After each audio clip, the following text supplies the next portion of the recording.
கதை அணிலும் மாய விதையும். ஒரு அழகான பசுமையான காட்டில் சிட்டு என்ற குட்டி அணில் வாழ்ந்து வந்தது. சிட்டு மிகவும் சுட்டியாகவும் அன்பாகவும் இருந்தது.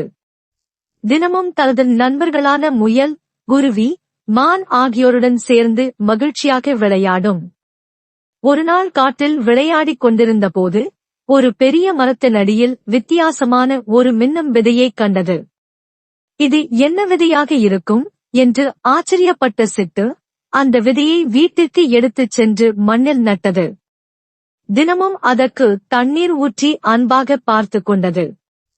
சில நாட்களில் அந்த விதையிலிருந்து ஒரு சிறிய செடி முளைத்தது. நாளுக்கு நாள் அது வளர்ந்து ஒரு பெரிய அழகான மரமாக மாறியது. அந்த மரத்தில் அழகான வண்ண மலர்களும் சுவையான பழங்களும் நிறைய காய்த்தன. சிட்டு தனது நண்பர்களை அழைத்து அந்த பழங்களை அனைவருடனும் பகிர்ந்து கொண்டது.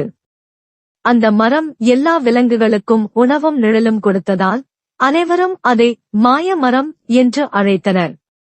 சிட்டு மகிழ்ச்சியுடன், இந்த மரம் நம் எல்லோருக்கும் சொந்தமானது. நாம் அனைவரும் சேர்ந்து இதை பாதுகாக்க வேண்டும் என்றது. சில நாட்களுக்குப் பிறகு காட்டில் கடுமையான வெயில் அடிக்கத் தொடங்கியது. பல நாட்களாக மழை பெய்யாததால் அருகில் இருந்த ஓடையும் வற்றத் தொடங்கியது. மாய மரத்தின் இலைகள் வாடின, மலர்கள் உதிர்ந்தன, பழங்களும் வராமல் போனது. இதை பார்த்த சிட்டு மிகவும் கவலைப்பட்டது. நான் மட்டும் என்னால் இந்த மரத்தை காப்பாற்ற முடியாது என்று நினைத்து உடனே தனது நண்பர்களிடம் உதவி கேட்டது. முயல், குருவி, மான் என அனைவரும் சிட்டுவுக்கு உதவ முன்வந்தனர். எல்லோரும் ஒன்றாக சேர்ந்து தண்ணீர் கொண்டு வந்து மரத்திற்கு ஊற்றினர். சில விலங்குகள் மரத்தைச் சுற்றி இருந்த களைகளை அகற்றின. மற்றவர்கள் மரத்தின் வேர்களைச் சுற்றி மண்ணைச் சரி செய்தனர். சில நாட்கள் கழித்து மாய மரத்தின் இலைகள் மீண்டும் பச்சையாக மாறத் தொடங்கின. அப்போது வானத்தில் கருமேகங்கள் திரண்டன. சிறிது நேரத்தில் மழை பெய்யத் தொடங்கியது. மழைத்துளிகள் மரத்தின் மீது விழுந்ததும் மாய மரம் மீண்டும் புத்துயிர் பெற்றது. வண்ண மலர்கள் பூத்தன, இனிய பழங்கள் காய்த்தன. அனைத்து விலங்குகளும் மகிழ்ச்சியுடன் மரத்தைச் சுற்றி விளையாடின. சிட்டு தனது நண்பர்களை பார்த்து, நாம் அனைவரும் ஒன்றாக சேர்ந்து முயற்சி செய்ததால்தான் இந்த மரத்தை காப்பாற்ற முடிந்தது. இனிமேல் நம் காட்டையும் மரங்களையும் செடிகளையும் பாதுகாப்போம் என்றது. அனைத்து விலங்குகளும் சிட்டுவின் வார்த்தைகளுக்கு சம்மதித்தன.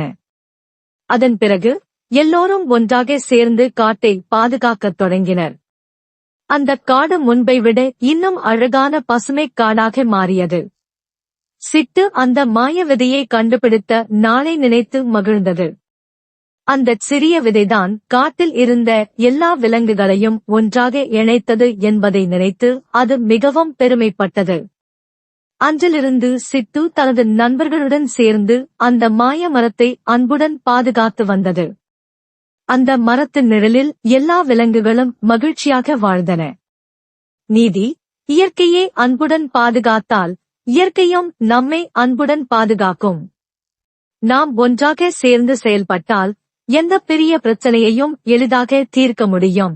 இந்த கதை உங்களுக்கு பிடித்திருந்தால் எங்கள் வீடியோவை லைக் பண்ணுங்க, உங்கள் நண்பர்களுக்கும் குடும்பத்தினருக்கும் ஷேர் பண்ணுங்க. இது போன்ற இன்னும் அழகான குட்டி கதைகளை கேட்க நம்ம சேனலை மறக்காமல் சப்ஸ்கிரைப் பண்ணுங்க. மீண்டும் ஒரு அழகான கதையுடன் சந்திப்போம்.